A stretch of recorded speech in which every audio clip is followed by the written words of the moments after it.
B'Shem Hashem Na'aseh V'Natzliach. Hello, Achim Yekarim. How are you? I wanted to follow up with another part to what we were talking about last week regarding observing Shabbat, specifically for non-Jews, for Noahides. Now, again, as we talked about last week, if a non-Jew is in the process of converting into Judaism, into Orthodox Judaism, they're allowed to observe the Shabbat 99%, all the way until the last stage of the conversion, when they have a specific date of conversion, and at that point, the Rabbi and the Dayan of the Bet Din will tell them that they're able to start keeping Shabbat 100%. Why? Because they are going through a conversion, so they have to keep it as obviously practice. And then eventually keep it 100%, because already at that stage they're, in essence, considered a ger. But if a person decides to stop, and he doesn't want to go forward with the conversion, and he wants she wants to just remain a Noahide, then at that point they have to stop keeping Shabbat, because as the Rambam said, and it also mentions in the Gemara, that a non-Jew that observes Shabbat receives a heavenly death penalty. It's a punishment. They're not allowed to keep Shabbat. So this created a little bit of an uproar last week with some of my loyal followers and students around the world that are either in the process of converting or Noahides, where it's in some cases even a misunderstanding where people were taking offense to it. Not necessarily my words, because these are obviously not my words, but these are the words of the sages.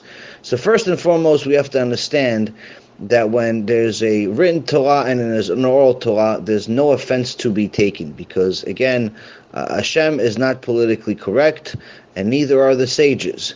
They say what Hashem said. So anyone that understands that the significance of these sages, whether it be the Rambam, or it be Rabbi Akiva, or be any of these major sages that have lived throughout the generations, has to understand that these are the words of God that He's just given to them to explain to us. So there's no offense to be taken. I mean, you want to take offense with Hashem, good luck. But the point is that this is not to offend to somebody. This is just to explain God's law. So how do we know, or how do we have even more support to this specific issue within regards to not being allowed to keep Shabbat when someone is not Jewish? Last week someone mentioned, but the Shabbat was created before even Am Yisrael. It was given to Adam. That's a mistake. It was not given to Adam, because obviously Adam was created after the Shabbat, and there's no verse that says that Hashem gave him the Shabbat. The first time that Hashem mentions giving the Shabbat to anyone is in Exodus, when He gives it to the entire nation of Israel, before we even arrived at Mount Sinai. And that's the first and last time that it talks about Hashem giving the Shabbat to anyone. He gave it to the nation of Israel. Now, further, one of the main things that people need to understand in regards to Shabbat is not necessarily just a day that we eat and drink and have a good time and go to sleep. There are 39 restrictions that identify Shabbat, that are the things that we're not allowed to do on Shabbat. Some people mistakenly think that it's just you're not allowed to work and you're not allowed to light fire. That's not completely true. There are 39 things that you're not allowed to do.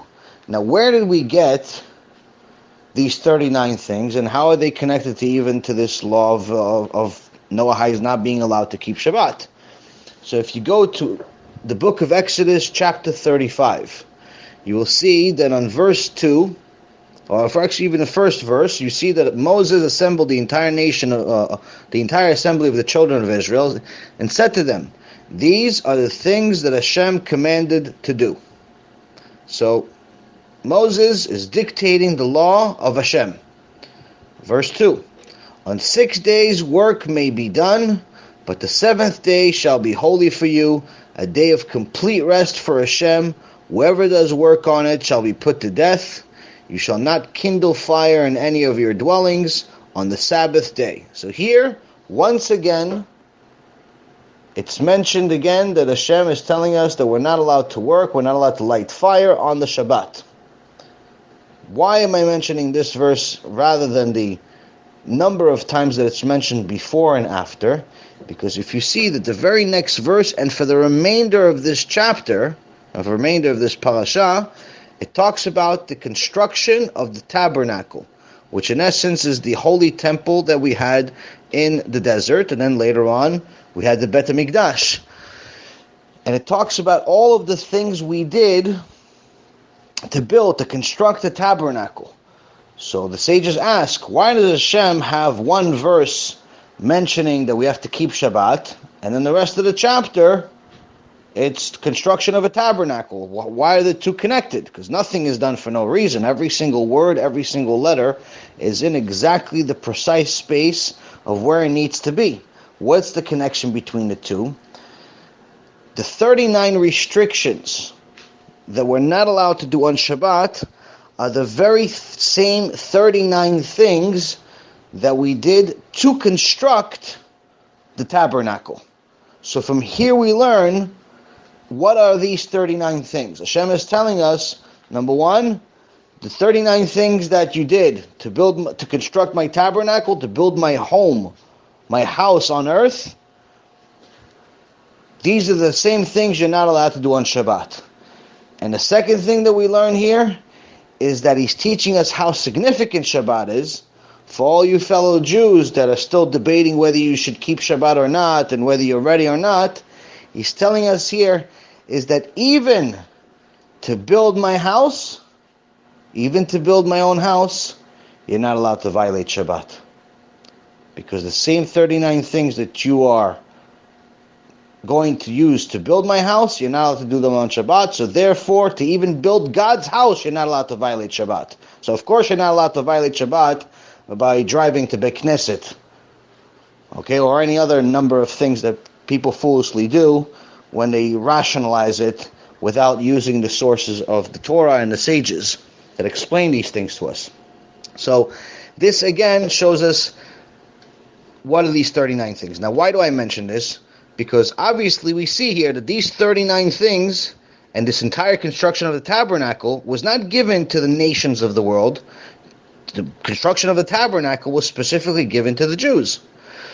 So just like these restrictions were given to the Jews, the Shabbat was given to the Jews. Now why was the Shabbat given to the Jews and not to the nations of the world? Because in essence, the Shabbat was a present, a payment, a reward for their obligation. The Jews, unlike the rest of the nations, are commanded and obligated to follow 613 laws, and 7 more that the rabbis and the sages added throughout the years, about 2,000 years ago. So in essence, the 620. No one person can actually do 620 mitzvot. It's not meant for one person to do.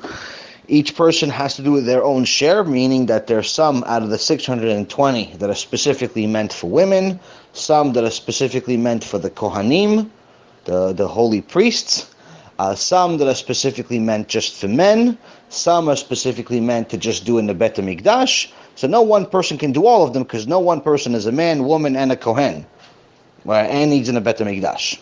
All right, so average, I would say, is somewhere around a couple of hundred as each person needs to do. But the point is that there's a lot of commandments that each Jew is obligated to do, not electively do, obligated to follow all of them. So, as a reward for doing all of this, Hashem gave us His largest treasure, and He gave us the Shabbat. The Noahides, on the other hand, even though they're righteous, even though they follow Hashem's Torah, and they read it, and they love Him, and they pray to Him, are not obligated, and are not commanded to follow the 620 laws. They're not. They're only obligated to follow the 7 Noahide laws, plus all laws that are common sense. For example, like respecting your parents. That's not one of the 7 Noahide laws, but it's an obvious common sense rule that a Noahide must follow. So, because they're not commanded and not obligated to follow those laws, then they don't get the present of the Shabbat. So this again to explain it to people, especially in the Western world, where things have gone so far away from Hashem's laws by everyone trying to be politically correct. In today's world in America, little kids grow up thinking that just because they participated, they should get an award. So you have these little kids, and they play on different sports teams or different competitions, and they get last place, and they still get a trophy. Why? Because they participated. That's complete nonsense and a way to build a loser. It's not a way to build a winner. Why? Because if you do something and you win, you get a reward. If you don't win, then you try better, you try harder next time, and hopefully you get a reward then. So this is, in essence, the way the world has worked for since the beginning of time. Today's generation is so far away from Hashem that they want to give rewards just because they don't want to hear anyone cry, but that's not a way that you're supposed to construct the world. This, of course, is similar but not the same to what we're talking about here, is that a Noahide must understand that despite the fact that Hashem also loves you, despite the fact that you also love Hashem, and you may very well actually love Hashem more than many Jews do, but the reality of it is that since you're not taking on yourself the obligation to follow all of the laws, then you cannot take the present that is being gifted to the ones that are following it and that are obligated by it.